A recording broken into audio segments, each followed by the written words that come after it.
Hi, I'm Hikaru, and in this documentary, I'll be exploring about the treatment of animals in Malaysian zoos. The thing that inspired me to do this documentary is my love and passion for animals. With passion comes curiosity. And the thing that has been running through my mind is the controversial topic on whether or not zoos are ethical. And so I wanted to get the public's opinion about it.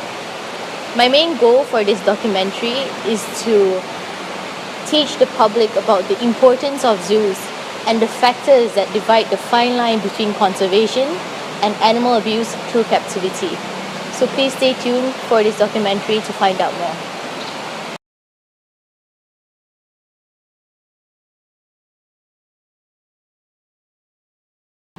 Menageries were found before the introduction of modern zoos.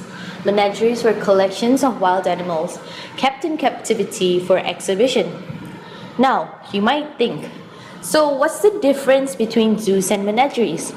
Well, the biggest difference was the fact that these animals had no security, meaning that they would roam around free, surrounded by people. This caused the death of many people. Now you can understand why it got shut down. After menageries were closed down, the introduction of zoos rised up. At this point, these animals were kept in small cages and they were treated very badly because their main purpose of them being in zoos were just to entertain people. But zoos have evolved over the recent years. A lot of the zoos has the main purpose of conserving the wildlife. But in the recent years, people have stopped caring for these animals. It has gone back to the time where the animals are just for entertainment's sake and not actual conservation purposes. Although there are many zoos that are trying their best to maintain the welfare of animals, there are also a lot of zoos that have just stopped caring. The main goal for this documentary is to raise awareness and to talk about the good and bads about zoos and how they can progress to make zoos better. So follow me in my journey to discover the insights on how animals are treated in Malaysian zoos. In my journey to uncover the truth, I visited one of Malaysia's most iconic zoos, Zoo Negara, and I also visited the local zoo in my hometown, Malacca Zoo. Zoos have been a big part of our society for a long time, and many people have visited a zoo at least once in their lifetime. It's estimated that 175 million people visit a zoo each year. But do people really enjoy visiting zoos? Um, do I enjoy it? Yes, but I think only with like the company of certain people. I do not enjoy going to the zoo because I feel like the animals are like in cages and they look sick and all. So yeah, that's why I don't enjoy going to the zoo. Hi, I'm Jabir. I am from Oman. In my country, I have never been in a zoo before, so I don't have any experience in the zoo. Yeah, I enjoy because I learn a lot of things and I get to see lots of animals. Whether we enjoy going to the zoos or not, we cannot escape from the fact that zoos has its pros and cons. In a world where poachers and hunters exist, it's bound for an animal species to become endangered or even extinct. We cannot fully blame hunters and poachers because we ourselves are responsible for the loss of wildlife due to our urban living ways. Here are some of the pros for zoos. Zoos provide a home for wild animals that were born in captivity as they cannot sustain themselves in the wild. It provides education for the people about wildlife. It can be used for research on animals. It prevents extinction of endangered species. And it encourages people to study on animals and to become zoologists in the future. I cannot agree with this more because when I was growing up as a child and visited zoos, that's what inspired my love and passion for animals, and I do want a better future for these animals. I would say the pros about zoos is that they get to keep. It spreads a lot of good awareness about endangered animals, especially ones that are not in your country. And it's also a good way to conserve these kind of species in their enclosures, like what they do with the pandas and everything. For me, I think the advantage of having zoo in the country so it gives safety like for the animal like to live. The pros would be that, you know, the endangered animals will be like taken care of. You know, poachers and stuff won't like hunt them down. For me, the good thing about zoos is that we are able to learn more about animals and how they survive and like in their own natural habitat and everything. During my time in Zoo Negara, I was glad to see that Zoo Negara has introduced a conservation center for pandas in which they cared for 3 adult pandas.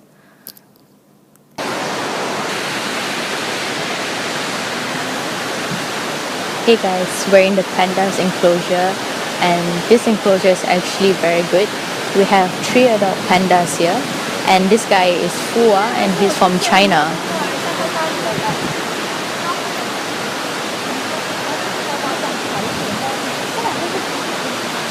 Zoo Negara has become a panda conservation center and they have built this amazing indoor enclosure for these 3 adult pandas, and this enclosure is amazing. It provides a lot of space. It provides the perfect weather.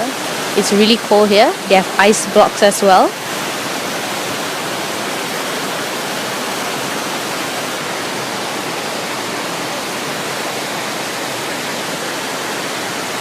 Zoo Negara has invested a lot for this specific enclosure, and you know, I wish that they invest in all the other enclosures because it is unfair for the other animals to suffer in small, bad enclosures while these pandas are living more luxuriously compared to the other animals.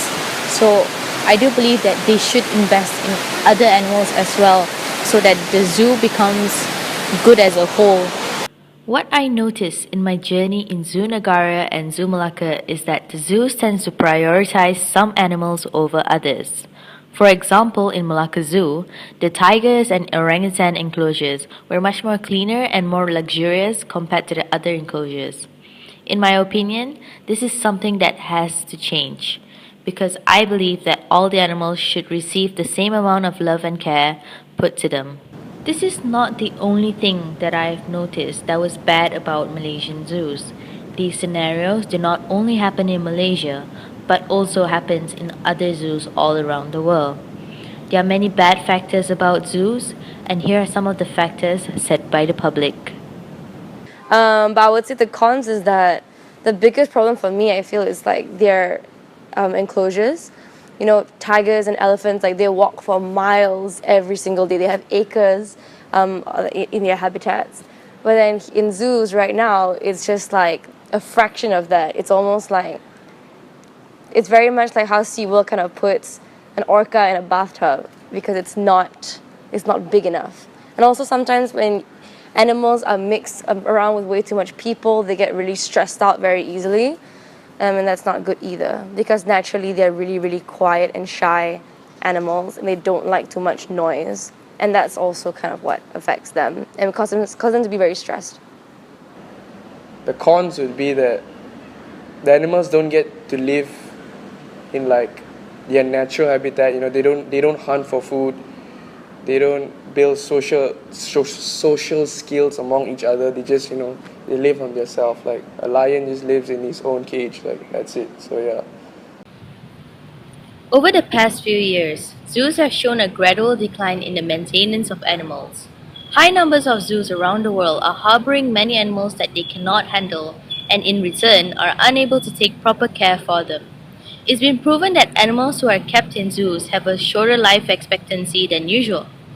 This, with the addition of bad conservation, reduces the life expectancy of an animal by more than half.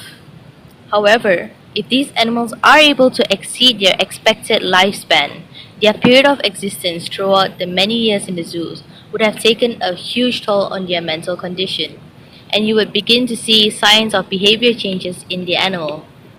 In my journey in Zoo Negara and Malacca Zoo, I came across many problems that I feel that needs to be changed to provide better living conditions to the captive animals.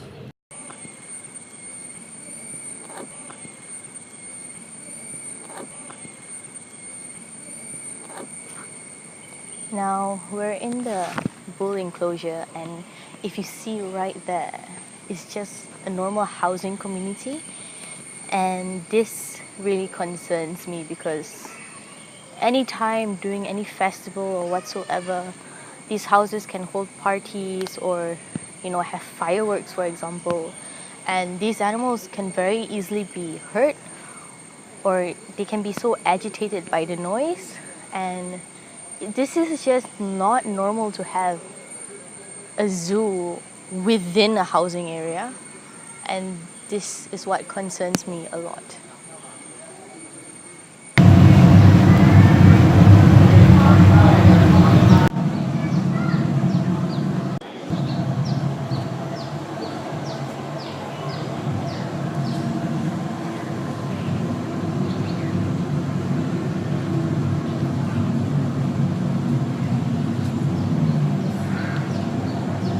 The thing that frustrates me about this is that it shows that they live in fresh water and streams and rivers, and yet they just provide a tiny pond like that for them to live in, which completely shows ignorance.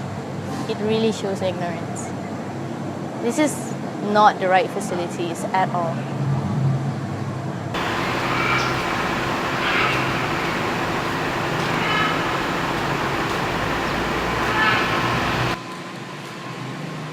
This is supposed to be the penguins enclosure, and it is absolutely horrifying. It's dark, the water is completely just black. You can't even see the penguins because the glass is so dirty. It's just heartbreaking to see these animals like this, to be in such a cold place, coming from a cold place, and they just end up being in a tiny room where there's no light, it's not even cold in there, they're segregated, and the water is completely filthy. It's just too much.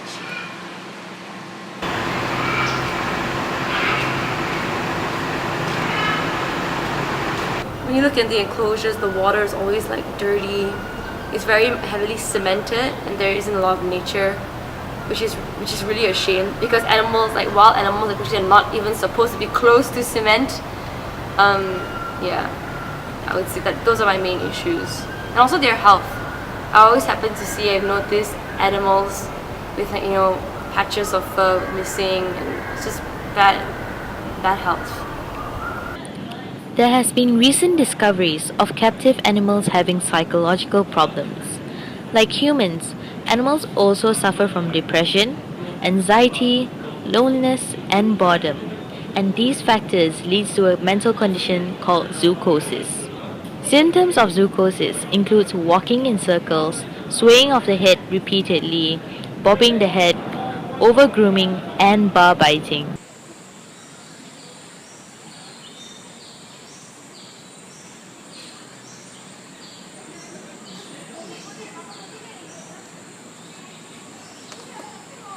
Now, looking at the white tiger, we can see that the tiger keeps walking around in small circles, and that is a symptom of zoochosis. It's clearly stressed out. Now, just take a look, it just keeps doing the same thing.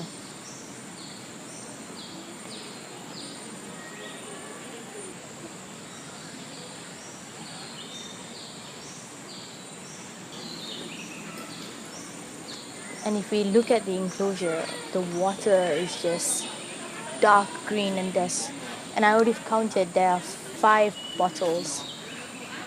People are just littering, and it's just disgusting to see people litter in someone else's home that we've put them in. There's just no respect right there.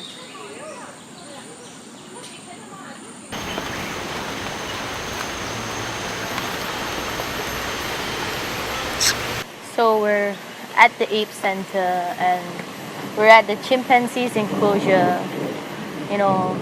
Apes are animals who are very, very social animals, and this chimp is all alone.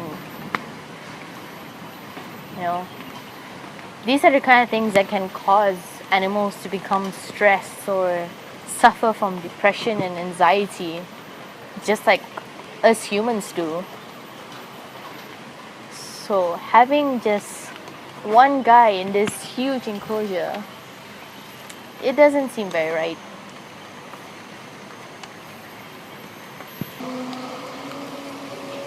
So we have a big male orangutan here, and he has been sitting there for the past God knows how long. Just sitting, he's not socializing with the other two here. And he seems to be very depressed by the look of it, you know. You don't have to be a scientist or an expert to realize that an animal is not being happy.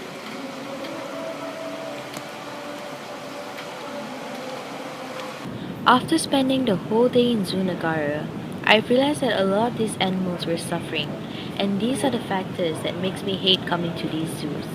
I have a dream to one day make zoos better and make the life of captive animals much better, but in order to do that, we all have to work hand in hand.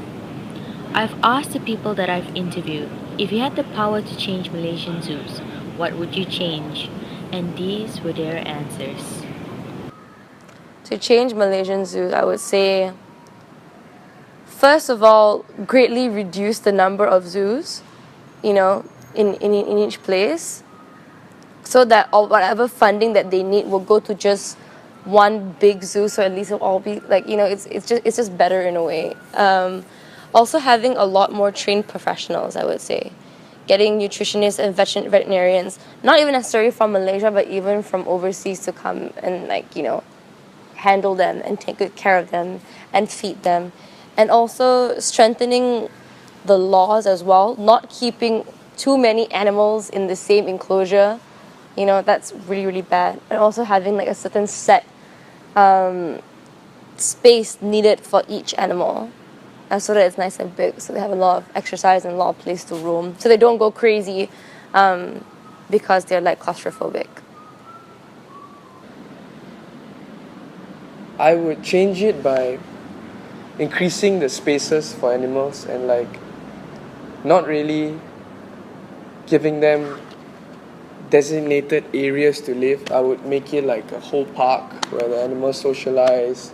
You know, like when you see like the National Geographic channels, like animals are together, you know, and nothing happens. They're like still healthy and all that. So I would do that. I wouldn't make it like a closed place, like exhibits and all. I think maybe a bigger space for the animals, and also educating people about how to treat the animals right and not throw food at them or something. And also have more educated people, like understand more about how to take care of the animals, especially the workers. That's it. This entire journey of researching about my topic, the treatment of animals in Malaysian zoos, has truly been fascinating and also very emotional. After doing research and conducting this documentary, I realized that there is hope for zoos, and I'm looking forward to see how zoos will progress in the future. Overall, I enjoyed this project, and I hope I've taught many of you watching about the importances of zoos and the factors that divides the line between conservation and animal abuse through captivity. Now, the big question is, how will our zoos look like in the future? I hope you guys enjoyed this documentary, and thank you for watching.